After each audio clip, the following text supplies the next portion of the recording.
اگر قبر میں عذاب ہے تو پھر قیامت والے دن بھی عذاب ہوگا، دونوں میں کیا فرق ہے؟ اللہ تعالیٰ نے انسانوں کی 3 کیٹیگریز کر دی ہیں۔ ایک وہ ہیں کہ جو خدا کے مقابلے میں سرکش ہو گئے، انہوں نے خدا کو اعلانیہ چیلنج کر دیا، مقابلے میں کھڑے ہو گئے، نافرمانی پر اصرار کیا۔ اس طرح کے لوگ جیسے فرعون تھا، جیسے ابو جہل ہے، یعنی بڑے غیر معمولی مجرم، تو ان کے لیے جیسے یہ دنیا سے رخصت ہوتے ہیں ایک طرح کا عذاب شروع ہو جاتا ہے۔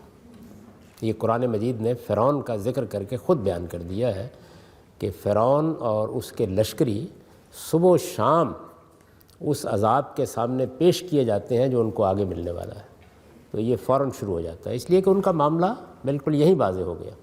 دنیا میں بھی ان پر عذاب آیا، قبر میں جانے کے بعد کا مطلب ہے کہ جہاں وہ لے جائے گئے، وہ تو ہم اصل میں جسم قبر میں دفن کرتے ہیں، قبر میں کچھ نہیں ہوتا۔ عالم برزخ میں کہیں، جہاں اللہ کے فرشتے لے گئے ہیں، جہاں اللہ نے رکھا ہوا ہے انسانوں کو، تو وہاں ان کے اوپر ایک کیفیت گزرنا شروع ہو جاتی ہے۔